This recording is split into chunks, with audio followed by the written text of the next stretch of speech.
Isa sa pinakabagong maxi scooter ng Kymco na pang urban city riding, may ibubuga kaya? Silipin natin ang mabilisan ng kanyang looks, specs, features at kung magkano nga ba ang Kymco Dink S150. Tara!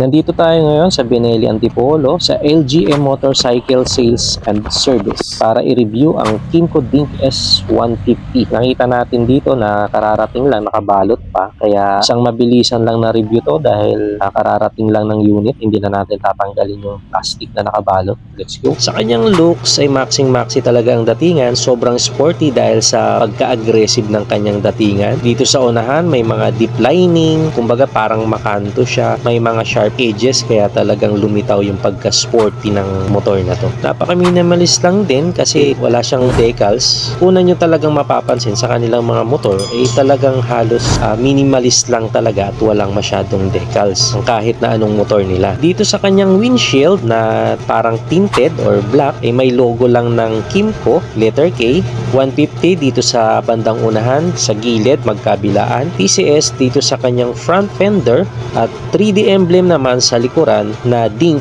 S. Nabanggit na nga natin yung kanyang windshield, sakto lang ang lapad. Windshield na nakakatulong din sa aerodynamics para naman hindi gaanong naka-stress sa biyahe kasi sinasalag nito or nililihis ang hangin na direktang tatama sa ating mga mukha or sa dibdib. Saktong-sakto lang din naman yung laki nito. May mga reflectors dito sa gilid, sa kanyang front fork at dito din sa kanyang rear fender na nakakatulong ito lalo na sa gabi para magkaroon ng visibility lalo na pagka natutukan ng ilaw. Kung familiar kayo sa Dink R150, walang footboard, ito namang Dink S150 ay nilagyan ng gulay board or footboard. Ayos na ayos yan kapag ginamit mo to sa pamalengke. Let's say marami kang pinamili or mga dalahin, pwede mong ilagay dito sa footboard or sa gulay board. May tatlong kulay nga pala yung Dink S150 dito sa Pilipinas. Meron siyang kulay black, kulay gray at ang white na ating nire-review ngayon. Ang positioning ng kanyang mga ilaw ay napaka-sporty, lalo na yung headlight. Meron na ring DRL dito at ang kanyang signal light naman nakahiwalay dito, medyo nandito sa kanyang bandang gilid. Unique na unique yung kanyang looks. Pahaba yung kanyang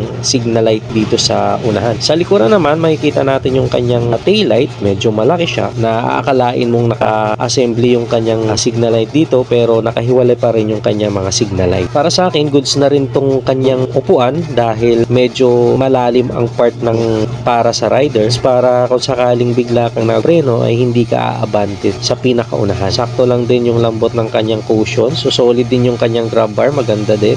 Unique dahil ngayon lang ako nakakita ng ganitong grab bar. At yung napansin ko din dito sa kanyang side mirror, akala mo aftermarket na dahil napakasolido ng kanyang stem. Ganda ng datingan, no? Pero stock lang po yan na side mirror. Sa kanya namang engine specs, meron siyang engine displacement na 149.8cc to be exact, single cylinder, single overhead cam, at liquid cooled na maganda ang performance sa long ride. Hindi kayo basta-basta mag-overheat yung makina. 4-stroke, 4 valves, at syempre naka-FI na rin. Meron siyang maximum power na 14.7 horsepower at 8,500 RPM at torque naman na 13.2 Nm at 6,500 RPM. All LED na nga rin pala yung kanyang mga ilaw magmula sa kanyang headlight, taillight at sa kanyang mga wimpers. Naka-LCD display na rin ang kanyang panel at lahat naman ng mga importante at pangunahing information, mga indicator na kailangan ng isang rider ay nakapaloob na dito or makikita na natin dito. At napansin ko din na adjustable yung kanyang brake lever dito. Parang meron siyang selector. At dito naman sa pinakagitna, makikita natin, meron kasi siyang takip. Hindi mo akalain na nandito yung kanyang USB ready na charging port. Hindi ka matatakot na malowbat ka, lalo na kapag nasa malayong biyahe ka. Dahil pwedeng-pwede ka na ditong mag-charge in an instant. Ilagay mo lang dito sa kanyang bulsa, dito sa unahan yung ating mga phone at okay na yan. Makakapag-charge ka na ng maayos. Keyless na rin pala ang scooter na to. Syempre, naka-TCS yan or traction control system. Dagdag sa safety. Ito yung features na kapag dumaan tayo sa madulas, mabuhangin o basang daan, ay hindi tayo basta-basta madudulas o maaksidente dahil automatic na isasabay pa rin ito ang ikot ng gulong sa hulihan, proportion sa ikot ng gulong sa unahan para iwas talaga sa aksidente. Sa kanyang brake, syempre, naka-dual channel ABS ito, kaya no worries tayo. Pag napiga natin ng malakas ang ating mga preno, hindi ito basta-basta maglalak.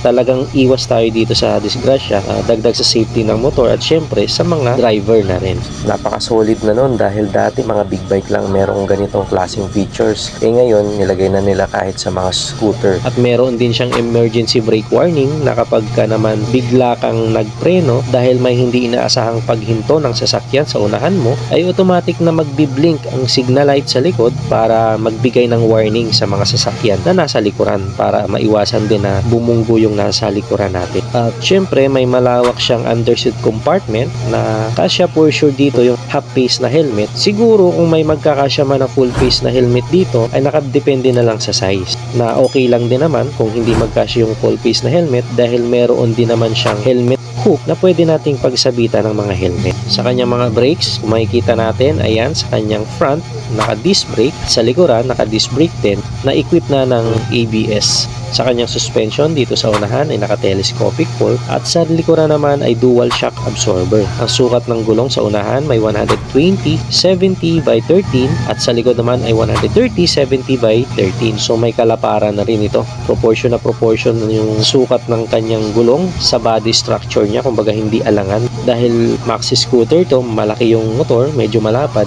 kaya bagay yung mga ganito kalapad din ng mga gulong. Sa kanya namang seat height, meron siyang 783 mm, sakto lang sa height natin na 5'6" nung sinukat natin. Pinupuan natin, hindi naman tayo nahirapan na i-maniobra. Siguro sa mga 5'4", kayang-kaya pa to. At meron naman siyang wheelbase na 1,374. So sa inyong palagay, okay na okay ba yung specs at mga features ng Kymco Dink S150 kumpara sa mga iba pang naiisip natin na motor? Comment nyo nga sa ibaba. At sa SRP naman ng Kymco Dink S150 ngayong taon ay meron siyang 142,900. So sa inyong palagay, sulit ba ang presyo ng motor na to sa kanyang mga specs, features? So that's it for today's vlog. Kung umabot ka sa huling bahagi ng ating video, ay huwag mo nang kalimutang mag-like, mag-subscribe na rin para mas maging updated ka pa sa mga susunod nating video. So that's it for today. Thanks for watching. Bye-bye.